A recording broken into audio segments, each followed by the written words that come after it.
Hello and welcome back on Theories of Vlogger. Um, if you've seen the rest of the videos that I have on my channel, there is a huge difference between this video and the other ones, and you have 5 seconds to spot the difference. Alright, so if you got it right, congratulations, you win a prize. I have no idea what prize, but you win it. If you haven't figured it out, I'll just disclose the secret. Behind me there used to be a pile of books on that shelf, which is no longer there because it's right here next to me. So in this video we're going to try to have a talk about books, because I started this channel in the idea of discussing books and literature more than anything else, but somehow it started being more about anything else than books. There is only one book review on this channel up to now, so this is not actually going to be a book review or a book haul or anything. I have chosen to call it discussion on books or a talk about books because I've read like 2 or 3 books that I have here, and the rest I haven't read yet. The list is very large. I'll just go through them and talk to you about the books, what I know about them, why I bought them, when I'm supposed to read them, or whatever comes to my mind.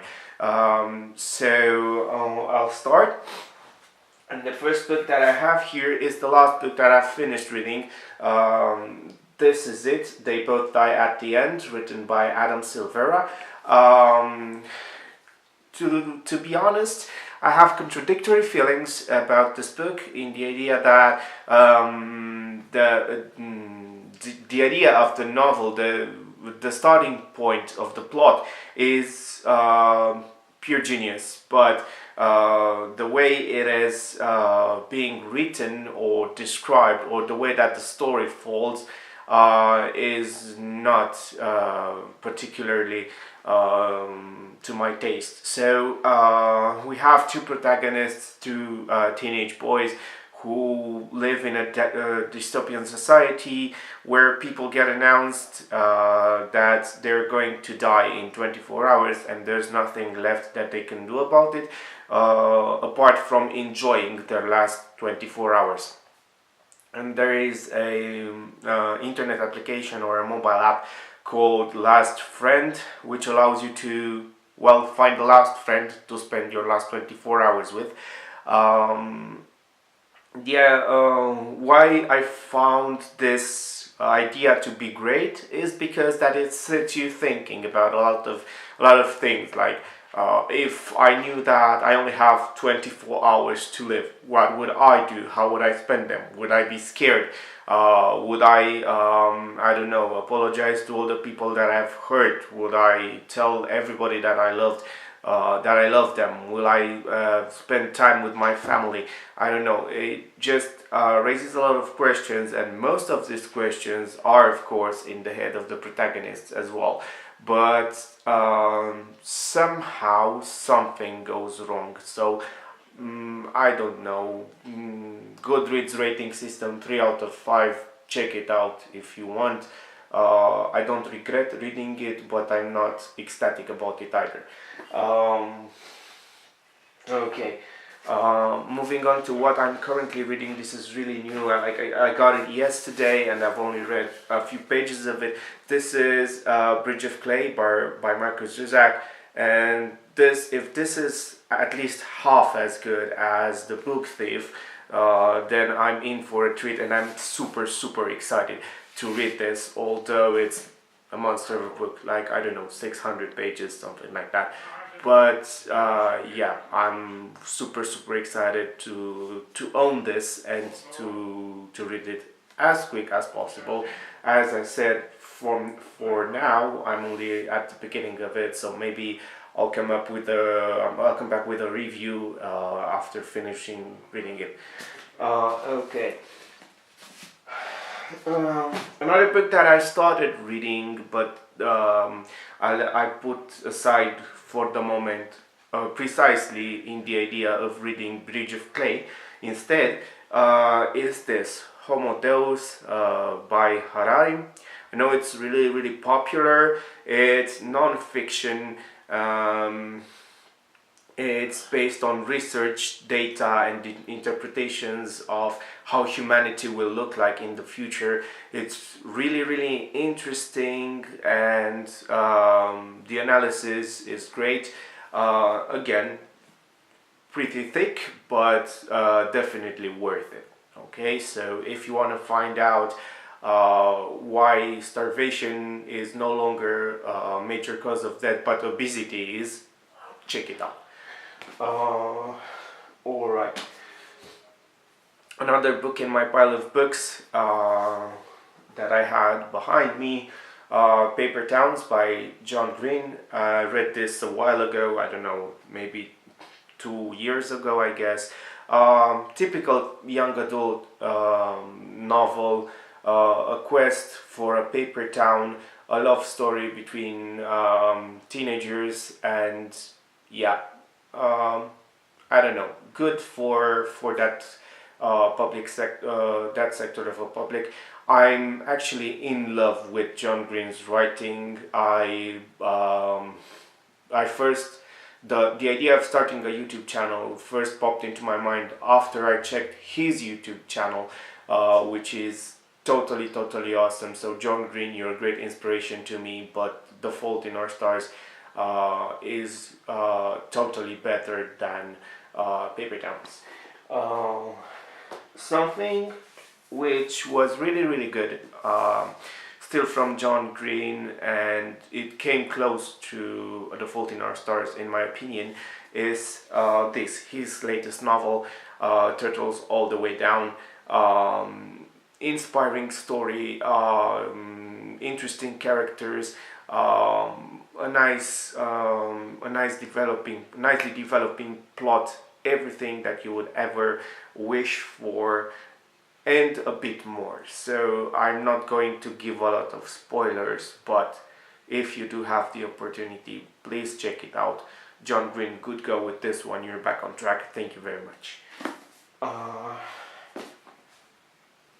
All right, a book that I've had for a while now. I don't know, maybe 1 year or even more so, but I still have not read, is Into the Water by Paula Hawkins.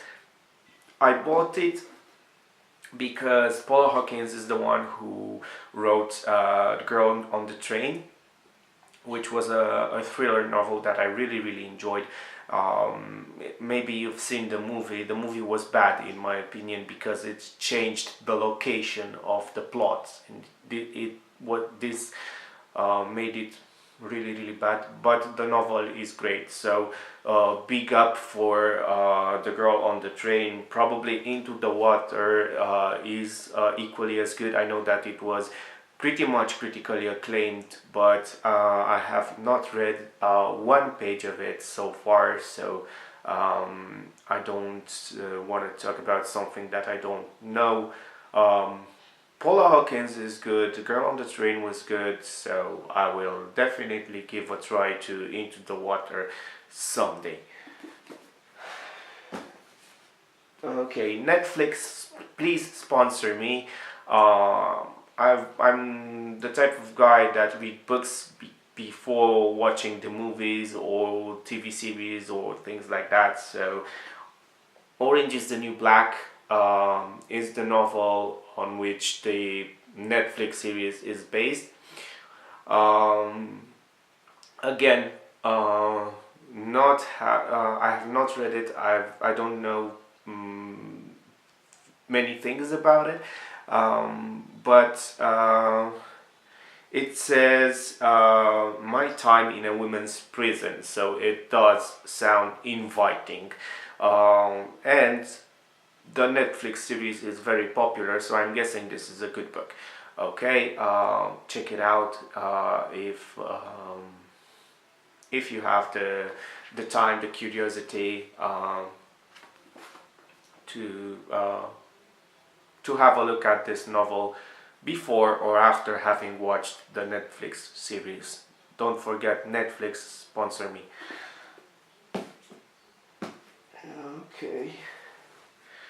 Next here, the Gustav Sonata. I got this book from somebody, so I didn't buy it myself. Did not check it out yet. The back says only it was a game of love and death. Neither of us will ever speak about it. It's locked in silence. The heartbreaking new novel, one of the finest writers in English, 1.2 million copies sold. So marketing wise, it sounds like a good title. Again, when I have the necessary time and when I'm in the mood, I will probably give it a try. I tend to say that I'm saving a lot of my books for retirement day, but as you can see, I'm still young, so maybe I should do something and read most of the books earlier than retirement. Okay. Um, the Humans by Matt Haig. This is a book that I got from a very good friend, which I have not read yet. If my memory doesn't fail me, Matt Haig is the one who wrote The Curious Incident of the Dog in the Nighttime, which was an absolutely astonishing novel about an autistic child. It was great. So again, based on that novel, I do recommend Matt Haig as a good author, and most probably The Humans will not let me down.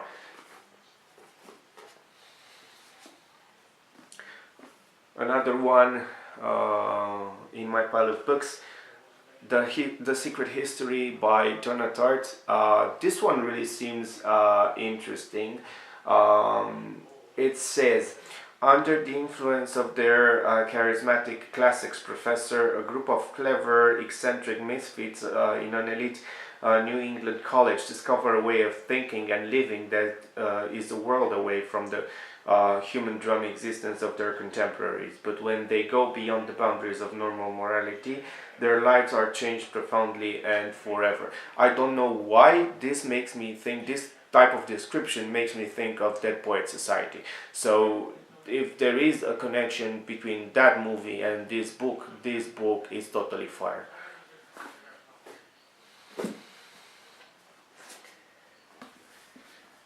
The Mark and the Void, again, something I have not read.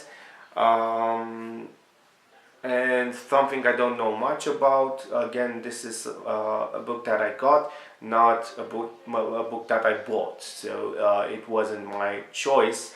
But hey, the more books, the merrier, the merrier, right? So again, on my reading list. Kazuo Ishiguro, The Remains of the Day.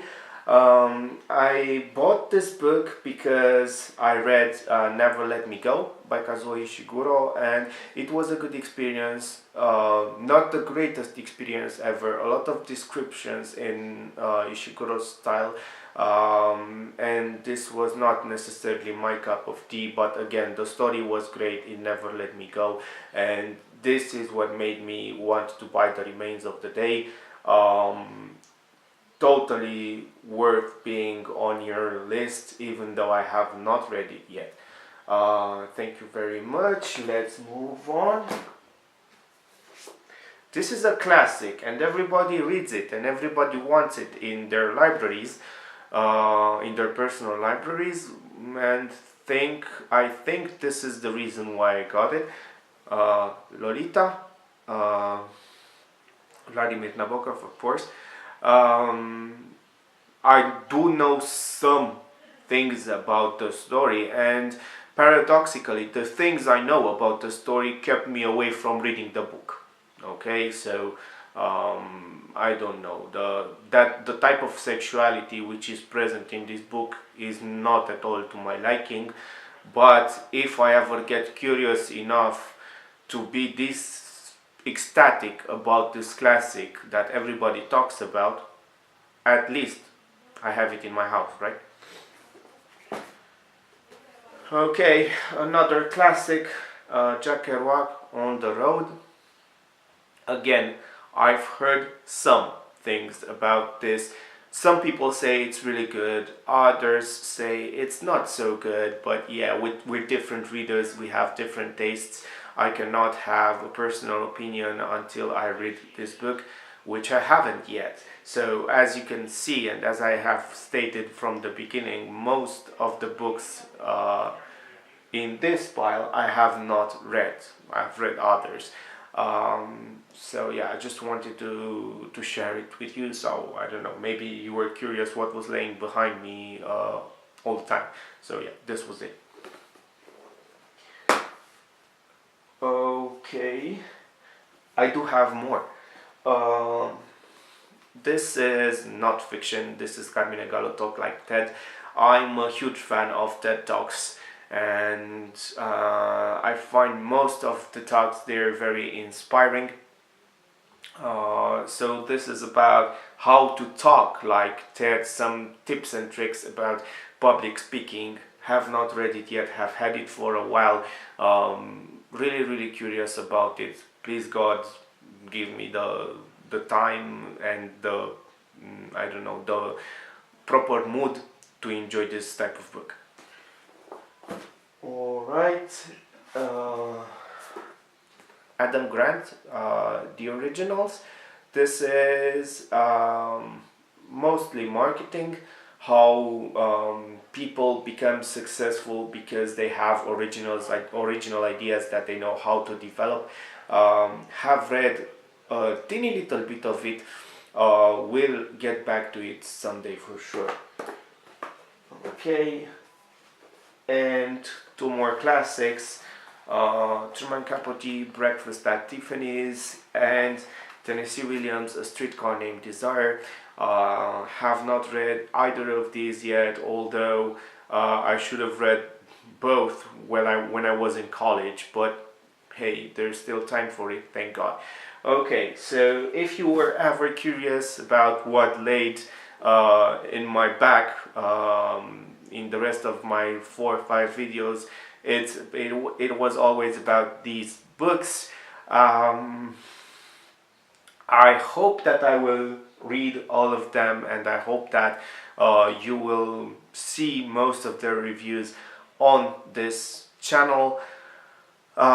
If you've read any of the books and want to share your opinions with me, please make sure to do so in the comment section. Thank you for having watched these videos.